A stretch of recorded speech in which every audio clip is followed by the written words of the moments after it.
都他们人家他都方便知道吧？他当时感觉我上班上，他都没爱就说他，他都没爱就说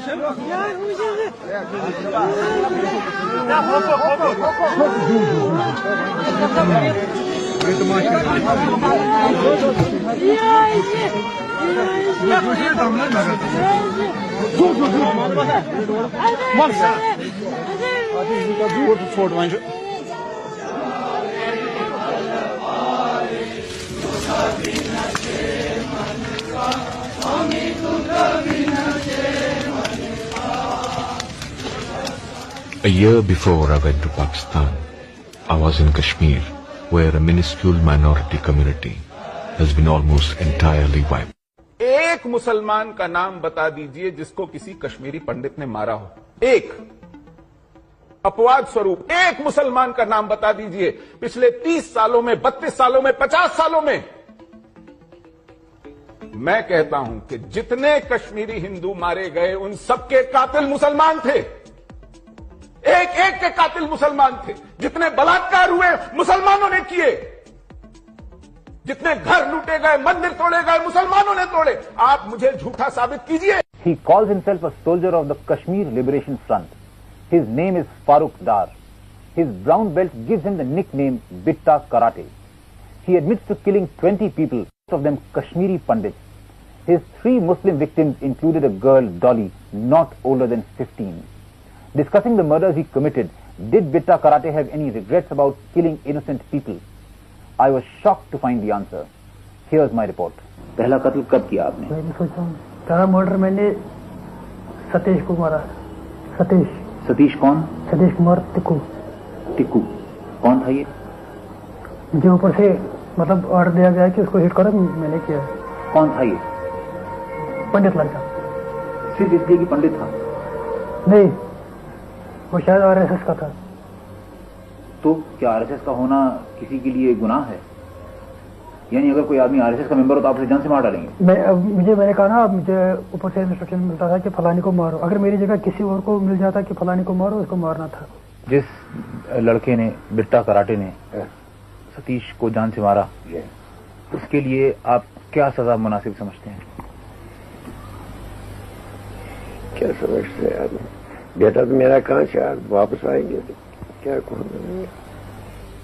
किस चीज से मारते थे आप? पिस्टल से। हमेशा पिस्टल से ही मारते थे या AK-47 से भी मारते थे? AK-47 से हम सिक्योरिटी वालों पर एक्शन फायरिंग करते थे। अच्छा, और जब किसी एक आदमी को मारना होता था तो पिस्टल से? पिस्टल से। तो अकेले जाते थे कि 2-3 आदमी साथ होते थे? मैक्सिमम मैं अकेला जाता था। तो नकाब पहनी होती थी आपने? नकाब के बगैर। यानी लोग आपको देखते थे कि आप हैं जो जान से मार रहे हैं किसी को? जी। लोग पहचानते थे आपको? तो लोगों ने आपको पुलिस के हवाले नहीं किया? नहीं। इसका मतलब लोग आपको? तो लोग साथ देते थे। अच्छा, कभी ऐसा हुआ कि आपने जिस आदमी को मारना चाहा, आपने कोशिश की लेकिन आप फेल कर गए? नहीं। जब भी आपने कोशिश की सफल हुए? जी, सफल हुए। मैं जिधर निशाना चाहता था लगाना, उधर बराबर पहुंच जाता। तो इसमें क्या खासियत थी आपकी? मतलब क्या बात थी कि आप हमेशा सफल हो जाते थे? मतलब मसल पावर पे होते हैं। मसल पावर, पिस्टल सबसे टफ फायर होता है पिस्टल फायर, और पिस्टल फायर में मसल पावर अच्छी होनी चाहिए। और आप नजदीक जाके एकदम फायर करते होंगे? नजदीक में डिस्टेंस बहुत रखता था। कितना डिस्टेंस? 30 गज, 20 गज। इतनी दूर से पिस्टल से मार देते थे? और क्या, कहाँ निशाना ताकते थे? सर का कि दिल का? मैक्सिमम में सर का या हार्ट का लगाता था। तो जब लोग मर जाते थे या आपके सामने तड़पते भी होंगे, तो आपको कभी ऐसा लगता था कि मैं क्या कर रहा हूं, मैं इंसान हूं, इंसान की जान ले रहा हूं? पहले लग रहा था, बाद में नहीं। Looking back now, Bitta Karate feels that Pakistanis have cheated him. उन्होंने कहा पहले जब मैं 88 में जब मैंने इन्फिल्ट्रेशन की, तब उधर जब ट्रेनिंग की, उन्होंने कहा कि आप अंदर से कुछ करो, जब लोग आपके साथ होंगे तो बाकी हम कुछ करें, बाकी हम सब हम पर डालो। यानी पाकिस्तान हिंदुस्तान पे अटैक करेगा, जंग करेगा। तो फिर ऐसा तो हुआ नहीं? ऐसा तो नहीं हुआ। तो आपको कैसा महसूस हुआ? अब तो दुख है बहुत। मतलब आपको ऐसा लगा कि आपके साथ धोखा हुआ? बहुत धोखा हुआ है।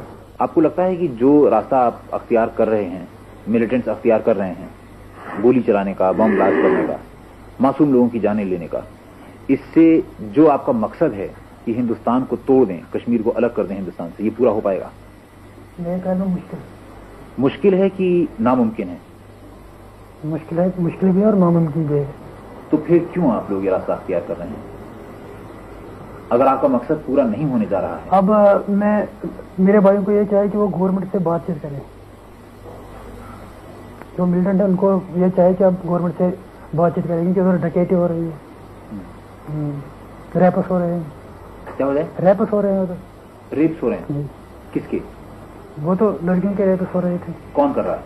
पता नहीं कौन कर रहा है, मतलब हो रहे हैं ना, बहुत जुल्म हो रहा है उधर, डकैती हो रही है, गन पॉइंट पर पैसे ले रहे हैं मिलिटेंट और लड़कियों का रेप भी करते हैं मिलिटेंट। सब रेप भी कर रहे हैं और लोगों के ऊपर ये भी दबाव डाल रहे हैं कि अपनी लड़की की शादी फलां से कर दो, अपनी लड़की की शादी फलां से कर दो।